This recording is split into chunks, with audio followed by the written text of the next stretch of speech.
Welcome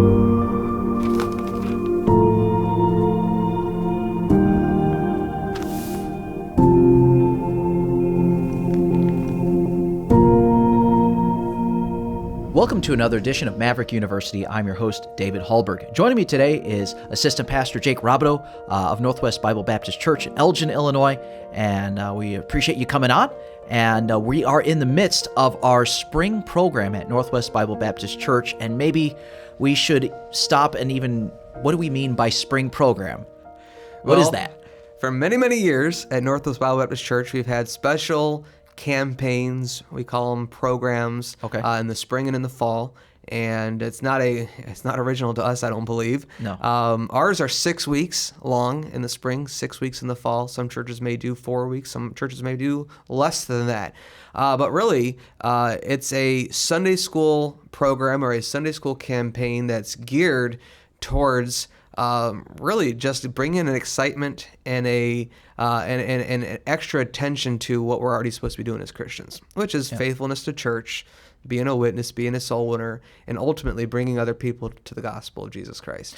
So you did touch on the purpose right then and there a little bit, but can you elaborate a little bit more? Why have a spring program? Why have a fall program? How is it different than the run-of-the-mill? Well, it's an opportunity to push the reset button, right? Which I think is a good thing. All of us need that in our lives. I think it's an opportunity to bring extra attention and be reminded of things that we're already supposed to be doing. Sure. And then you've got the people that are faithful soul winners, and it's just an opportunity to make things fun and maybe whatever they're doing, do a little bit more for 6 weeks, right? Okay. And ultimately, the goal is to see people saved, reach people with the gospel, get them in church, get them under the sound of the preaching. So the people in your church that are already soul winning, it gets them out there more, makes it fun, more energized. People that don't normally go, they can get involved. Opportunity to get them in. Absolutely.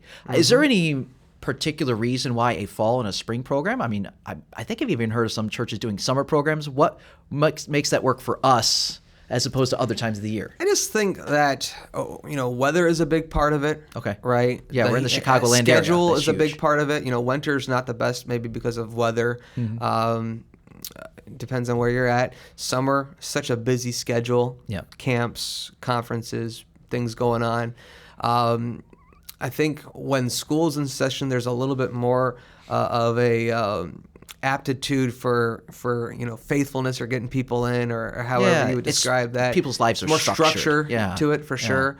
And so I think that's why. Okay. I think that's probably the best explanation. So every program has its own theme. We have some graphic design, literature that gets passed around the church. What are some ideas that you have for themes, and how do you choose a theme? Well, I've never been a part of those conversations. Let me just say this. It is a tremendous honor and privilege to be able to first of all, be on staff at the church, but to work with the good people of our church. They really make the spring and fall programs so easy. They really do. And so when it comes to themes, the best thing is just to get a lot of people involved on the creative aspect of it. There's different things to look at. At Northwest, it's easy to go back to the well. We've had so many programs. You sort of know which ones were more exciting than others, and but it's good to think of new stuff every once in a while. We've done programs that are based off of Scripture.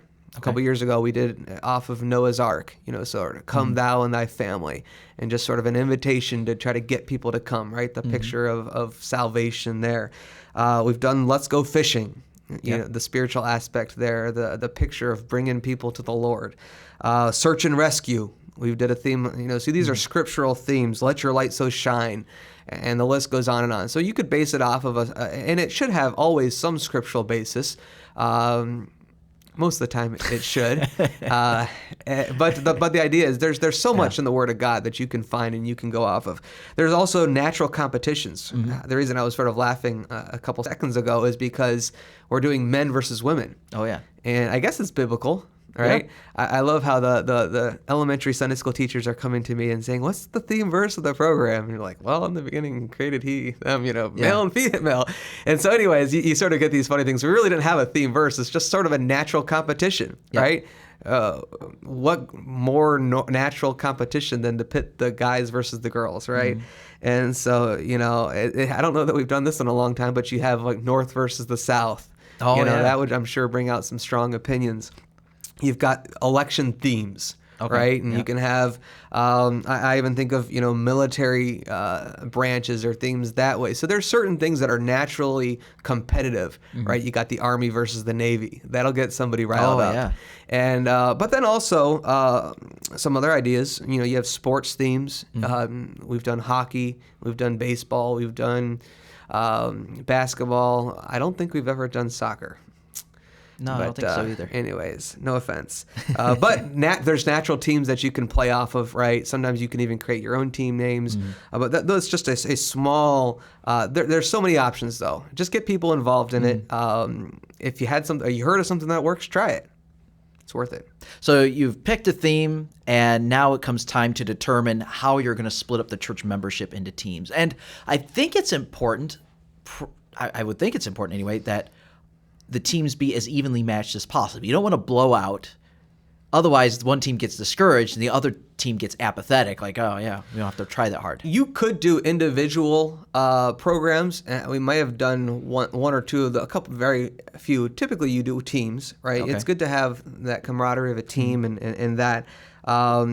This program, Men versus Women, it was pretty easy to pick the teams. Absolutely. And we won't go any farther than that. But really, you do want it to be evenly matched. Yeah. And there's a couple different ways you can do this. We've done it before where we split teams by Sunday school classes and routes. Okay. And we've done it before where every Sunday school class is on their own, right? And there's some type of scoring system. So you've got how many ever different teams. Each Sunday school class has their own team. Same thing with the bus routes. We've done it before where you group Sunday school classes together, and this is where it's important to try to, you'll put children's classes with adults classes or teens and whatnot, and you're trying to evenly match. So you might have 6 or 7 Sunday school classes on this team, and 6 or 7 Sunday school classes on that team, and 6 or 7 on this team, and so on and so forth, right?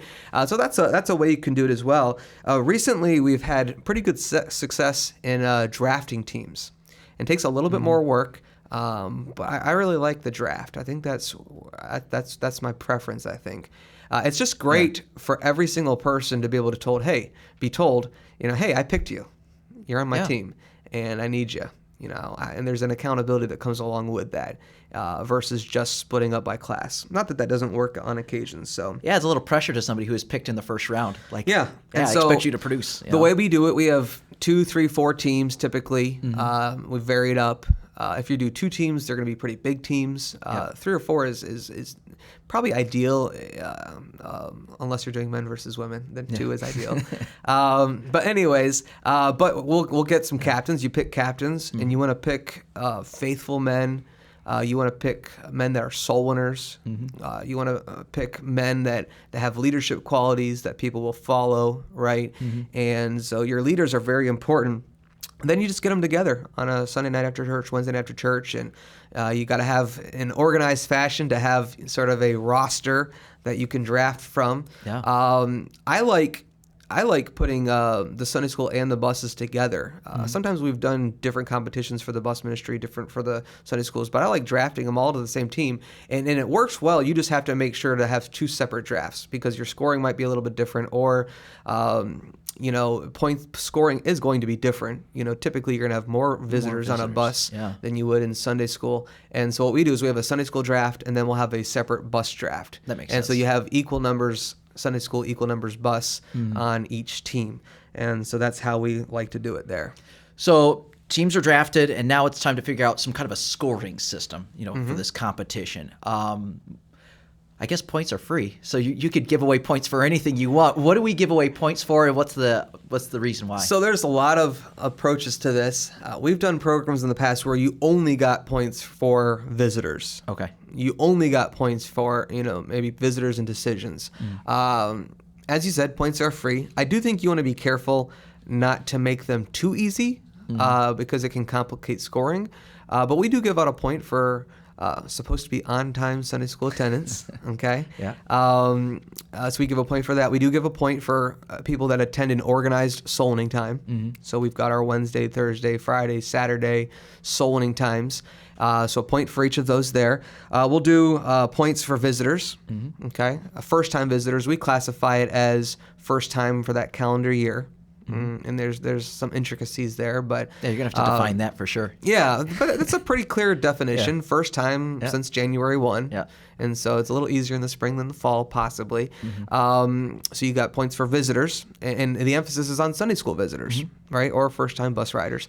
And then you also got points for decisions, people that come to church that are saved, people that come to church that are baptized. There will be points awarded for them as well. The other thing I want to mention about the scoring is we have not only the overall Sunday school program and scoring that goes on, but each individual class will also have their own sort of program within a program. Sure. And that's where they might give out points for handing out tracts or things like that. We don't necessarily award that for the big program, but they might get points for that in their individual classes.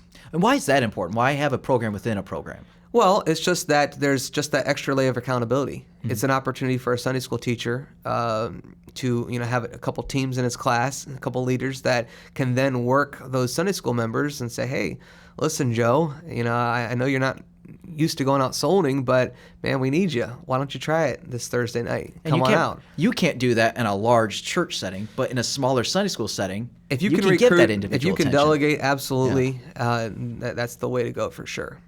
Cool. So, Awesome. So you got teams, you've got a scoring system. There's got to be some incentive. What do the points get you?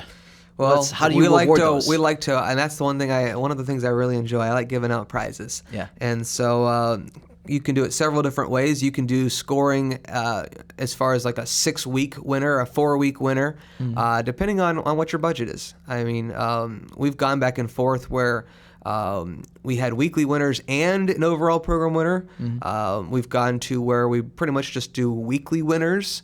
And you can do nicer, or depending on the frequency and all that. So not necessarily a grand prize, but it allows you to beef up your weekly There's winners. also different things. So we have weekly winners is how we do it right now. You can do a winning team dinner. There's all sorts of incentives, things that you can do. But ultimately, you give out prizes on a weekly basis or overall at the end of the program. Okay. What's the price point for like a first, second place prize for a weekly prize? Just maybe for comparison. It really depends. It really depends on your budget. There's times where it's been a $50 budget. There's times where it's a $200 budget for a weekly prize or whatever it is. And we like to put minimums on it. Yeah, sure. And so call me cheap. But we want people to, if somebody went soul winning once and came to Sunday school, glad they did that. But I'm not going to give them a $200 prize for that. Yeah. Right? Or even a $100 prize. So there are certain minimums, and typically you get the spirit of the program going, and most of the time those minimums are met. But once again, if your budget is $50 for a week, you can still make that exciting. You can still really get people, you can promote that pretty well. So how do you promote the program? You get your church members involved. You got to build that excitement. You got to let them know ahead of time what's happening so that they can be prepared and energized, ready to go. How does that happen in a church Well, setting? a couple weeks leading up to the program, Wednesday nights, first of all, you got to get your theme picked. You got to get your captains picked. You got to do your draft, right? You get all that stuff done ahead of time. Then a couple Wednesdays leading up to the program, you really want to just make it big and go over the structure of the program. How do they score? What are the teams? Go over the prizes.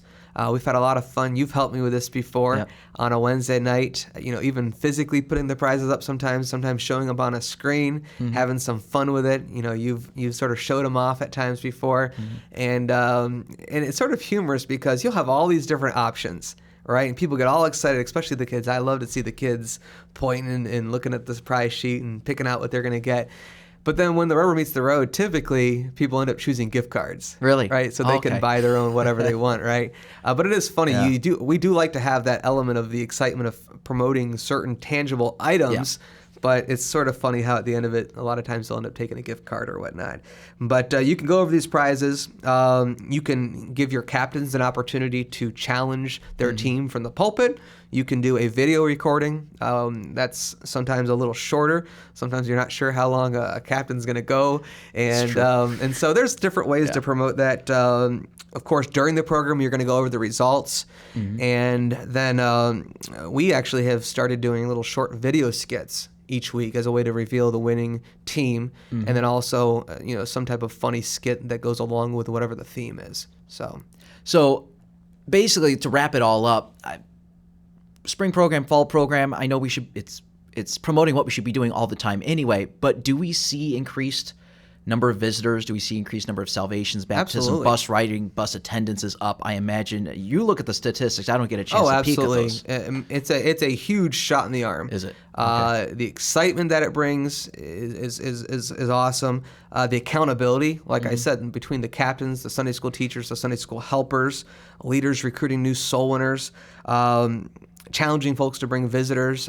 Absolutely, the results are awesome. It is just even for a already soul-winning church, it's a shot in the arm, and it's just a great opportunity to keep the focus on the main thing. Right? We've heard it before. Soul-winning is not the only thing, but it is the main thing. Yes. And if you can keep the emphasis on the lost, right, bringing souls to Jesus Christ, it's only going to be a blessing to the church. Thank you so much for sharing all this with us. And you want to check out our other videos on YouTube. Make sure that you like this video, you share it with somebody so the YouTube channel can grow, but also check out the audio-only platforms as well. Thank you so much for joining us.